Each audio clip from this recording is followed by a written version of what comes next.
ಮೀನ ರಾಶಿಯವರಿಗೆ ಮೇ ತಿಂಗಳಲ್ಲಿ ನಿಮಗೆ ಇದ್ದಂಥ ಕಷ್ಟಗಳಿಗೆ ತೆರೆ ಎಳೆಯುವಂಥ ಒಂದು ಸಮಯ ಬಂದಿದೆ. ಮೀನ ರಾಶಿಯವರ ಆಧ್ಯಾತ್ಮಿಕ ಶಕ್ತಿಗೆ ಸಿಗಲಿದೆ ಒಂದು ದೊಡ್ಡ ಲಾಭ. ಮೀನ ರಾಶಿಯವರಿಗೆ ಮೇ ತಿಂಗಳಲ್ಲಿ ಈ ಒಂದು ಅವಕಾಶದಿಂದ ನಿಮ್ಮ ಜೀವನದ ಒಂದು ಬದಲಾವಣೆಯೂ ನಡೀತಾ ಇದೆ. ಜ್ಞಾನಾನಂದಮಯಂ ದೇವಂ ನಿರ್ಮಲಂ ಸ್ಫಟಿಕಾಕೃತಿಂ ಆಧಾರಂ ಸರ್ವವಿದ್ಯಾನಾಂ ಹಯಗ್ರೀವ ಉಪಾಸ್ಮಹೆ.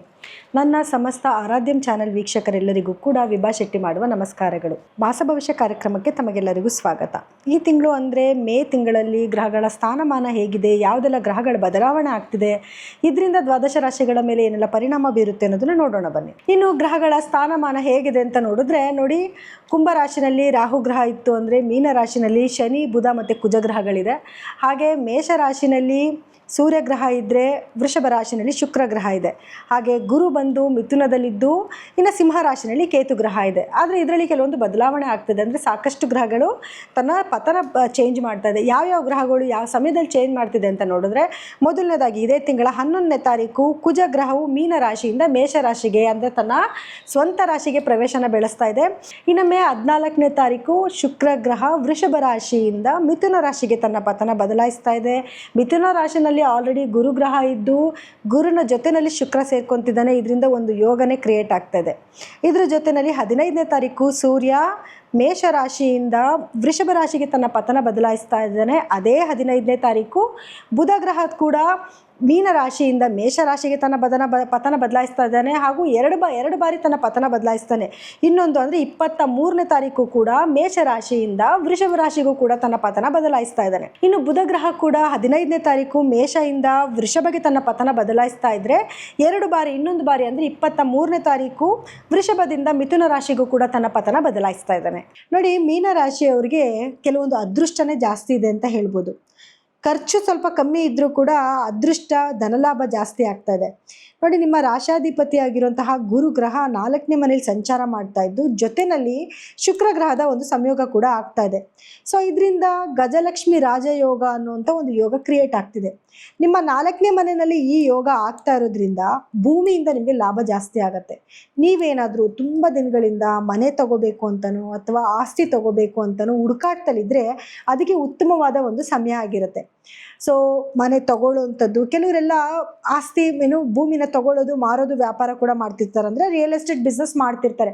ಅವರೆಲ್ಲರಿಗೂ ಕೂಡ ಒಳ್ಳೆ ಲಾಭ ಬರುವಂಥ ಒಂದು ಟೈಮ್ ಆಗಿರುತ್ತೆ.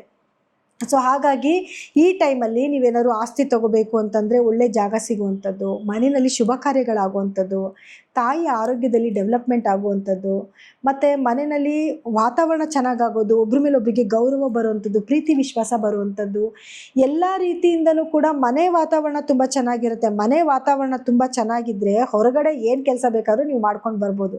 ಸೊ ಹಾಗಾಗಿ ಏನಾದರೂ ವೆಹಿಕಲ್ಸ್ ತೊಗೋಬೇಕು ಅಂತ ಆಸೆ ಇರುತ್ತೆ, ಕೆಲವರಿಗೆ ಡ್ರೀಮ್ಸ್ ಇರುತ್ತೆ. ಅದರಲ್ಲೂ ಲಕ್ಸುರಿ ವೆಹಿಕಲ್ನ ತೊಗೊಳ್ಳೋವಂಥ ಒಂದು ಟೈಮ್ ಕೂಡ ಇವಾಗ ನಿಮಗೆ ಬಂದಿದೆ. ಸೊ ಈ ಟೈಮ್ನ ನೀವು ಸದುಪಯೋಗ ಪಡಿಸ್ಕೊಳ್ಳಿ. ನಿಮಗೆ ಕೆಲವೊಂದು ಡ್ರೀಮ್ ಇರುತ್ತೆ, ಕನಸಿರುತ್ತೆ, ಇಂಥದ್ದೇ ಕಾರ್ ತೊಗೋಬೇಕು ಅಂತ. ಆ ಕಾರ್ ತೊಗೊಳ್ಳೋದಕ್ಕೆ ಅವಕಾಶ ಸಿಗೋವಂಥ ಟೈಮ್ ಇದು. ಯಾಕೆ ಅಂತಂದರೆ ಲಾಭನೂ ಕೂಡ ನಿಮ್ಗೆ ಹಾಗೆ ಬರ್ತಾ ಇದೆ. ನಿಮ್ಮ ಧನಸ್ಥಾನದಲ್ಲಿ ಕುಜನ ಒಂದು ಸಂಚಾರ ನಡೀತಿದೆ. ಸೊ ಹಾಗಾಗಿ ಹಣದ ಅವಕಾಶಗಳು, ಹಣದ ಅಭಿವೃದ್ಧಿ ಚೆನ್ನಾಗಿರುತ್ತೆ, ಭೂಮಿಯಿಂದ ಲಾಭ ಬರುತ್ತೆ. 4ನೇ ಮನೆಯಲ್ಲೂ ಕೂಡ ನಿಮಗೆ ಈ ಗ್ರಹಗಳಿಂದ ಲಾಭ ಸಿಗ್ತಿದೆ. ಜೊತೆಗೆ ಕುಜನು ಕೂಡ ನಿಮಗೆ 2ನೇ ಮನೆಯಲ್ಲಿ ಧನಸ್ಥಾನದಲ್ಲಿ ಕುತ್ಕೊಂಡಿದ್ದಾನೆ. ಹಣಕಾಸಿನ ಅಭಿವೃದ್ಧಿ ತುಂಬ ಚೆನ್ನಾಗಿರುತ್ತೆ.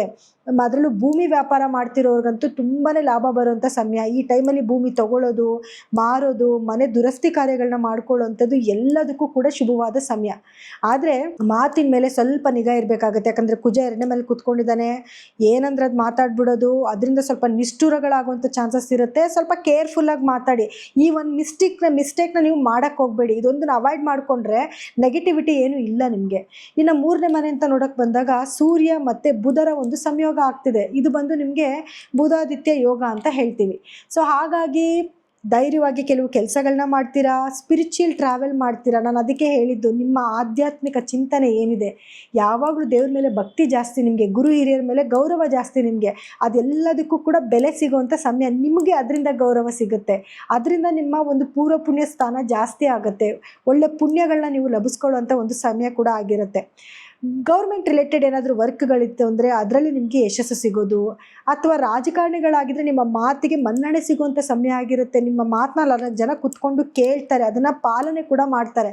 ಸೊ ಹಾಗಾಗಿ ಸೂರ್ಯನೇ 3ನೇ ಮನೇಲಿ ಕೂತಿರೋದ್ರಿಂದ ಸೋಷಿಯಲ್ ಮೀಡಿಯಾದಲ್ಲಿ ಏನಾದರೂ ನೀವು ಇದ್ದೀರಾ ಅಂತಂದರೆ ಸ್ವಲ್ಪ ಹೈಪ್ ಆಗುವಂಥದ್ದು, ಎಲ್ಲರಿಗೂ ಜನಗಳಿಗೆ ಗುರ್ತಿಸ್ಕೊಳ್ಳೋ ಎಲ್ಲನೂ ಕೂಡ ಆಗುವಂಥ ಒಂದು ಟೈಮ್, ಅಧಿಕಾರ ಬರುವಂಥ ಸಮಯ ಆಗಿರುತ್ತೆ.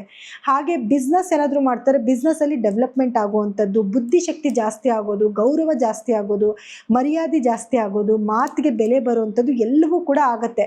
ಆದರೆ ಕುಜ 2ನೇ ಮನೇಲಿ ಕೂತಿರೋದ್ರಿಂದ ಕೇರ್ಫುಲ್ಲಾಗಿ ಮಾತಾಡಿ ಅಷ್ಟೇ. ಮಾತಾಡ್ತೀನಿ, ಮೈಕ್ ಸಿಕ್ಕಿದೆ, ಏನೋ ಒಂದು ಮಾತಾಡ್ತಾ ಇದ್ದೀನಿ ಅಂತ ಏನೇನೋ ಮಾತಾಡೋದು ಬೇಡ. ಇದನ್ನು ಮಾತಾಡಬೇಕಾ ಬೇಡವಾ ವಿಚಾರ ಮಾಡ್ಕೊಂಡು ಮಾತಾಡಿ. ಕೋಪ ಬರುತ್ತೆ, ಎಷ್ಟೇ ಕೋಪ ಬಂದರೂ ಸ್ವಲ್ಪ ಕಂಟ್ರೋಲ್ ಮಾಡ್ಕೊಂಡ್ಬಿಟ್ರೆ ಯಾವ ಸಮಸ್ಯೆ ಅನ್ನೋದೇ ಬರೋದಿಲ್ಲ ನಿಮಗೆ. ಹಣಕಾಸಿನ ಅಭಿವೃದ್ಧಿನೂ ಕೂಡ ತುಂಬ ಚೆನ್ನಾಗಿದೆ. ಇನ್ನು 12ನೇ ಮನೆಯಲ್ಲಿ ರಾಹುವಿನ ಸಂಚಾರ ಇರೋದ್ರಿಂದ ವಿದೇಶ ಪ್ರಯಾಣದ ಯೋಗ ಇದೆ ನಿಮಗೆ. ಹೊರಗಡೆ ದೇಶಕ್ಕೆ ಹೋಗುವಂಥದ್ದು ಅಥವಾ ಇಲ್ಲಿಂದನೇ ಹೊರ ದೇಶದಿಂದ ಏನಾದರೂ ಲಾಭ ಬರುವಂಥದ್ದು ಕೂಡ ಸಾಧ್ಯತೆಗಳು ಜಾಸ್ತಿ ಇದೆ. ಆದರೆ ಖರ್ಚು ಕೂಡ ಅಷ್ಟೇ ಇರುತ್ತೆ, ಲಾಭ ಬರ್ತಾ ಇರುತ್ತೆ, ಖರ್ಚು ಕೂಡ ಆಗ್ತಾ ಇರುತ್ತೆ. ಎಷ್ಟೇ ಖರ್ಚು ಮಾಡಿದ್ರೂ ಕೂಡ ನೀವು ಖರ್ಚು ಮಾಡಿದ ತಕ್ಕನಾಗಿ ಅಥವಾ ಅದಕ್ಕಿಂತ ದುಪ್ಪಟ್ಟು ರೀತಿಯಲ್ಲಿ ನಿಮಗೆ ಹಣದ ಲಾಭ ಕೂಡ ಬರ್ತಾ ಇರುತ್ತೆ. ಸೊ ಹಾಗಾಗಿ ಈ ವಿಚಾರಕ್ಕೆ ನೀವು ತುಂಬಾ ತಲೆ ಕೆಡಿಸ್ಕೊಳ್ಳುವಂಥ ಅವಶ್ಯಕತೆ ಇಲ್ಲ. ಖರ್ಚಾದರೂ ಕೂಡ ಲಾಭ ಕೂಡ ಬರ್ತಾ ಇದೆ. ಇನ್ನು ವಿದ್ಯಾರ್ಥಿಗಳಿಗೂ ಕೂಡ ಎಜುಕೇಷನಲ್ಲಿ ಬಹಳಷ್ಟು ಮುಂದಿರ್ತೀರಾ. ಸ್ವಲ್ಪ ಓದಿದ್ರೂ ಕೂಡ ನಿಮಗೆ ಬೇಗ ತಲೆಗಂಟತ್ತೆ. ಇನ್ನು ರೈತರು ಅಂತ ನೋಡೋಕೆ ಬಂದಾಗ ರೈತರಿಗೂ ಕೂಡ ಉತ್ತಮವಾದ ಸಮಯ. ಭೂಮಿಯಿಂದ ಲಾಭ ಬರುತ್ತೆ, ಬೆಳೆ ಬೆಳೆಯುವಂಥ ಬೆಳೆಗೆ ಒಳ್ಳೆ ಬೆಲೆ ಬರುತ್ತೆ. ಮತ್ತು ಮುಂದಕ್ಕೆ ನೀವೇನಾದರೂ ಬೆಳೆ ಹಾಕಬೇಕು ಅಂದರೂ ಕೂಡ ಕರೆಕ್ಟ್ ಡಿಸಿಷನ್ ತಗೊಳ್ಳುವಂಥ ಟೈಮ್ ಆಗಿರುತ್ತೆ. ಸೊ ಎಲ್ಲ ರೀತಿಯಿಂದನೂ ಕೂಡ ತುಂಬ ಒಳ್ಳೆ ಕಾಲ ಅಂತಲೇ ಹೇಳ್ಬೋದು. ಇನ್ನು 6ನೇ ಮನೇಲಿ ಕೇತು ಸಂಚಾರ ಇರೋದ್ರಿಂದ ನಿಮಗೆ ಸ್ಪಿರಿಚುವಲ್ ಟ್ರಾವೆಲ್ ಮಾಡುವಂಥದ್ದು, ಅಂದರೆ ಯಾವುದಾದ್ರು ದೇವಸ್ಥಾನಗಳಿಗೆ ಹೋಗಬೇಕು ಅಂದ್ಕೊಂಡಿದ್ರೆ ದೇವಸ್ಥಾನಗಳಿಗೆ ಹೋಗುವಂಥದ್ದು, ಅಥವಾ ನಿಮ್ಮ ಮುಂದೆ ಯಾರನ್ನ ಶತ್ರುಗಳಿದ್ರೆ ಗೆಲುವು ನಿಮ್ಮದೇ ಆಗುತ್ತೆ. ಏನೇ ಪಿತೂರಿ ಅವ್ರು ಮಾಡ್ತಾಯಿದ್ರು ಕೂಡ ಸುಮ್ಮನೆ ನೋಡ್ಕೊಂಡು ಸುಮ್ಮನೆ ಇದ್ಬಿಡಿ ಸಾಕು, ಯಾಕಂದರೆ ಅವರೇ ನಿಮ್ಮ ಮುಂದೆ ಶರಣಾಗತಿ ಆಗಬೇಕಾಗಿ ಬರುತ್ತೆ. ಆ ಒಂದು ಟೈಮ್ ಕೂಡ ಬಂದಿದೆ ನಿಮಗೆ. ಸೊ ಹಾಗಾಗಿ ಎಲ್ಲ ರೀತಿಯಿಂದ ಒಳ್ಳೆಯ ಸಮಯನೇ. ಆದರೆ ಆರೋಗ್ಯ ಸಮಸ್ಯೆ ಅಂತ ಬಂದರೆ ಮೂಳೆಗೆ ಸಂಬಂಧಪಟ್ಟಿದ್ದ ಕೆಲವು ಸಮಸ್ಯೆಗಳು ಬರ್ಬೋದು, ಅಥವಾ ಡೆಂಟಲ್ ಪ್ರಾಬ್ಲಮ್ಮು, ಥ್ರೋಟ್ ಇನ್ಫೆಕ್ಷನ್ ಆಗುವಂಥದ್ದು, ಅಥವಾ ಲಗ್ನದಲ್ಲಿ ಶನಿಯ ಸಂಚಾರ ಇರೋದ್ರಿಂದ ಸ್ವಲ್ಪ ಲೇಸಿ ಫೀಲ್ ಆಗ್ತೀರಾ, ಬೇಗ ಎದ್ದೊಳಲ್ಲ, ಬೇಗ ಕೆಲಸ ಮಾಡಲ್ಲ, ಆಯಾಸ ಮಾಡ್ಕೊಳ್ಳೋದು, ಫುಲ್ ಬಾಡಿ ಪೇಯ್ನ್ ಬರುವಂಥದ್ದು, ಈ ರೀತಿಯಾದ ಸ್ವಲ್ಪ ಮಂದಗತಿ ಜಾಸ್ತಿ ಆಗಿರುತ್ತೆ. ಸೊ ಇದಕ್ಕೆಲ್ಲ ಕೆಲವೊಂದು ಪರಿಹಾರಗಳನ್ನ ಮಾಡ್ಕೋಬೇಕು. ಏನು ಪರಿಹಾರ ಮಾಡ್ಕೋಬೇಕು ಅಂದರೆ ನೋಡಿ, ಪ್ರತಿ ಶನಿವಾರದ ದಿವಸ ಅಭ್ಯಂಜನ ಸ್ನಾನ ಮಾಡೋದು, ಅಂದರೆ ತಲೆಗೆ ಎಣ್ಣೆ ಹಚ್ಕೊಂಡು ಸ್ನಾನ ಮಾಡೋದು, ಅಥವಾ ಮೈಗೂ ಕೂಡ ಎಣ್ಣೆ ಹಚ್ಕೊಂಡು ಸ್ನಾನ ಮಾಡೋದ್ರಿಂದ ಈ ಆಲಸ್ಯ ಹೋಗುತ್ತೆ ಮತ್ತು ಶನಿ ದೋಷ ಕೂಡ ಕಮ್ಮಿ ಆಗುತ್ತೆ. ಇದ್ರ ಜೊತೆಗೆ 12ರಲ್ಲಿ ರಾಹುವಿನ ಸಂಚಾರ ಇರೋದ್ರಿಂದ ರೌದ್ರ ರೂಪದಲ್ಲಿರುವಂಥ ದುರ್ಗಾದೇವಿನ ಪೂಜೆ ಮಾಡುವಂಥದ್ದು. ರಾಹುಗಾಲದಲ್ಲಿ ರೌದ್ರ ರೂಪದಲ್ಲಿರುವಂಥ ದುರ್ಗಾದೇವಿ ದೇವಸ್ಥಾನಕ್ಕೆ ಹೋಗಿ ಒಂದು ನಿಂಬೆಹಣ್ಣಿನಿಂದ ದೀಪ ಹಚ್ಚೋದು, ಅಥವಾ ತ್ರಿಶೂಲಕ್ಕೆ ನಿಂಬೆಹಣ್ಣನ್ನು ಚುಚ್ಚಿಬಿಟ್ಟು ಬರೋದು, ಇದನ್ನು ಮಾಡೋದ್ರಿಂದ ನಿಮ್ಗೆ ಯಾವುದಾದ್ರು ಶತ್ರುಗಳ ಕಾಟ, ಬೇರೆ ಹೇಳಿದೆ ನಾನು, ಶತ್ರುಗಳ ಕಾಟನೂ ಕೂಡ ನಿರ್ನಾಮ ಆಗುತ್ತೆ. ಜೊತೆಗೆ ನಿಮ್ಗೆ ಏನೋ ಸ್ವಲ್ಪ ಖರ್ಚುಗಳಾಗುವಂಥದ್ದು ಅಥವಾ ರಾಹುವಿಂದ ಆಗುವಂಥ ಕೆಲವು ನೆಗೆಟಿವಿಟಿನ ನೀವು ಅವಾಯ್ಡ್ ಮಾಡ್ಕೋಬೋದು. ಇದಿಷ್ಟು ಪರಿಹಾರ ಮಾಡಿಕೊಂಡ್ರೆ ಖಂಡಿತವಾಗ್ಲೂ ಮೀನರಾಶಿಯವರಿಗೆ ಎಲ್ಲ ರೀತಿಯಿಂದ ಶುಭ ಫಲಗಳನ್ನು ನೋಡುವಂಥ ಸಮಯ ಆಗಿದೆ. ಇನ್ನು ಕಾರ್ಯಕ್ರಮ ಮುಗಿಸೋವಂಥ ಒಂದು ಸಮಯ ಈಗ ಬಂದಿದೆ. ಆದರೆ ಒಂದೇನು ಅಂತಂದರೆ, ಕೆಲವ್ರದ್ದು ಕಮೆಂಟ್ಸ್ ನೋಡ್ತಾ ಇರ್ತೀನಿ. ಕಮೆಂಟ್ಸಲ್ಲಿ ಏನು ಅಂತಂದರೆ, ಕೆಲವರು ನೆಗೆಟಿವಿಟಿ ಹಾಕ್ತಿರ್ತಾರೆ, ಕೆಲವರು ಪಾಸಿಟಿವ್ ಆಗಿ ಹೇಳ್ತಿರ್ತಾರೆ. ಈಗ ನಾನು ಹೇಳಿರೋ ಫಲಗಳಲ್ಲೂ ಕೂಡ ಕೆಲವು ಪಾಸಿಟಿವ್ ನೆಗೆಟಿವ್ ಎರಡೂ ಕೂಡ ಇದ್ದೇ ಇರುತ್ತೆ. ಸೊ ಹಾಗಾಗಿ ಕೆಲವ್ರು ಏನು ಹೇಳ್ತಾರೆ, ನಮ್ಗೆ ಯಾವುದೇ ರೀತಿ ನೆಗೆಟಿವ್ ಆಗ್ತಿಲ್ಲ, ನಾವು ತುಂಬ ಚೆನ್ನಾಗಿದ್ದೀವಿ, ನೀವು ಸುಮ್ಮನೆ ಏನೋ ಹೇಳ್ತಿದ್ದೀರಾ ಅಂತ ಕೆಲವರು ಹೇಳ್ತಾರೆ. ಇನ್ನು ಕೆಲವರು ತುಂಬ ಚೆನ್ನಾಗಿದೆ ಅಂತ ನೀವು ಹೇಳ್ತಿದ್ದೀರಾ, ನಂಗೆ ತಿನ್ನೋಕೆ ಊಟನೂ ಇಲ್ಲ, ಬಟ್ಟೆನೂ ಇಲ್ಲ, ಕೆಲಸನೂ ಇಲ್ಲ, ನಾವೇನು ಮಾಡಬೇಕು ಅಂತ ಅನ್ನೋರು ಕೂಡ ಇದ್ದೀರಾ. ಸೊ ಏನಕ್ಕೆ ಈ ಥರ ಎಲ್ಲ ಆಗುತ್ತೆ ಅಂತಂದರೆ, ನಿಮ್ಮ ವೈಯಕ್ತಿಕ ಜಾತಕನ ನೀವು ತೋರಿಸ್ಕೋಬೇಕು. ಯಾಕೆ ಗೊತ್ತಾ, ಅದರಲ್ಲಿ ಗ್ರಹಗತಿಗಳ ಸ್ಥಾನಮಾನ ಬೇರೆ ಆಗಿರುತ್ತೆ, ಮತ್ತು ನಿಮಗೆ ನಡೀತಿರುವಂಥ ದಶಾಭುಕ್ತಿನೂ ಕೂಡ ಬೇರೆ ಆಗಿರುತ್ತೆ. ಅದಕ್ಕೆ ತಕ್ಕನಾದ ಪರಿಹಾರಗಳನ್ನ ನೀವು ಮಾಡ್ಕೋಬೇಕು, ಅದು ತುಂಬ ಇಂಪಾರ್ಟೆಂಟ್ ಆಗಿರುತ್ತೆ.